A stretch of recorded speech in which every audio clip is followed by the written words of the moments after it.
Good morning student. हम सब ने केमिस्ट्री के 2 चैप्टर सब ने ख़त्म कर लिए हैं कम्प्लीटली। सब ने एक्सरसाइज कंप्लीट कर ली है। सब कुछ जिन बच्चों ने फीडबैक भेजने थे मेरे को भेज दिए हैं। बाकी जो बच्चे रह गए हैं वो मेरे को पर्सनल टेक्स्ट कर सकते हैं अगर किसी को कोई डाउट है, किसी को कोई प्रॉब्लम है तो बिल्कुल जब मर्जी। ओके, उसके बाद अपने फर्स्ट और सेकंड चैप्टर कंप्लीट कर लिए हैं, सब ने लर्न कर लिए है, राइट कर लिए हैं। नेक्स्ट हमारा बायोलॉजी हम स्टार्ट करते हैं। The fundamental unit of life. The fundamental unit of life, fundamental unit of life इसका मतलब क्या होता है?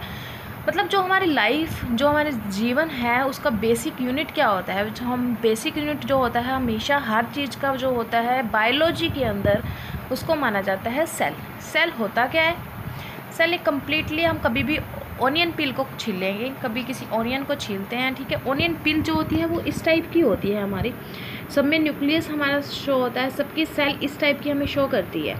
इसके जो बीच में जो जितना पार्ट होता है वो हमारा साइटोप्लाज्म होता है। जो ये बीच वाला हिस्सा है होता है बिल्कुल सेंटर में जो सेल के प्रेजेंट होता है उसको हम बोलते हैं न्यूक्लियस। और जो पूरा एक ये स्ट्रक्चर है इसको एक सेल बोलते हैं। और ये पूरा सेल की कॉलोनी बनी होती है, ठीक है।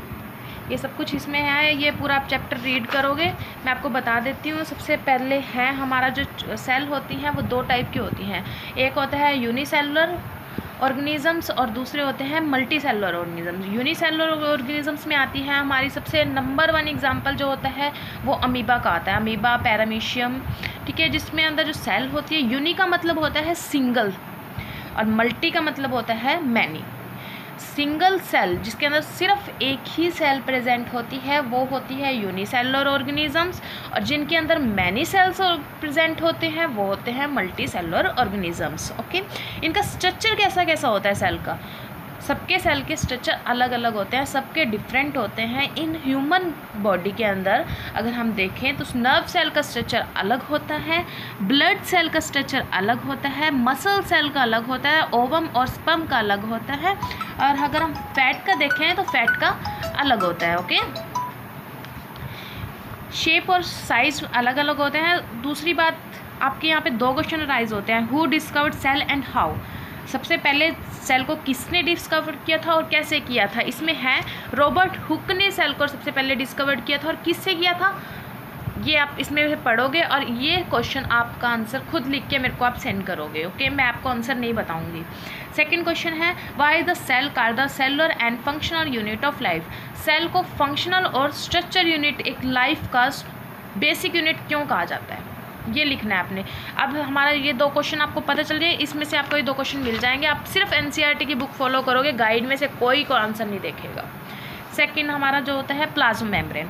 प्लाज्मा मेम्ब्रेन क्या होती है? एक सेल होता है हमारा, जैसे ये सेल है, सेल के बाहर जो होता है ये वाली जो बाहर वाली जो आउटर मोस्ट कवरिंग है सेल की, जो हमारे अंदर वाले सारे कंटेंट से बाहर एक्सटर्नल कंटेंट को सेपरेट करता है, उसको हम बोलते हैं प्लाज्मा मेम्ब्रेन। प्लाज्मा मेम्ब्रेन को एक और बोलते हैं selectively permeable membrane. Selectively permeable membrane हम प्लाज्मा मेम्ब्रेन को क्यों बोलते हैं? सबसे पहले ऑस्मोसिस और डिफ्यूज़न, 2 वर्ड आप सबने हम सुना होगा, बहुत पहले से करते हैं। एक सेल है, सेल के बीच में ये रहा प्लाज्मा मेम्ब्रेन, ठीक है। इसके बीच में से O2 और CO2 का एक्सचेंज होता है। O2 और CO2 का जो एक्सचेंज होता है वो क्यों होता है और कैसे होता है?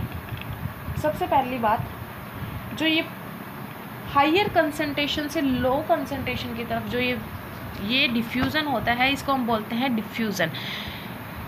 जैसे कोई सब्सटेंस है, जैसे CO2 है, वो बाहर की तरफ हायर कंसंट्रेशन है, वो अंदर की तरफ जाएगा सेल के अंदर, ठीक है। वो सेल का एक्सटर्नल जो हमारा CO2 का कंसंट्रेशन है वो लो, इतना लो है कि हमारा जो सेल के अंदर वाली साइड का जो कंसंट्रेशन है वो उसके मुकाबले बहुत ज़्यादा हाई होता है, ठीक है। तो हमारा हायर कंसंट्रेशन से लोअर कंसंट्रेशन की तरफ जो मूव करता है उस टर्म को हम बोलते हैं डिफ्यूज़न, ठीक है।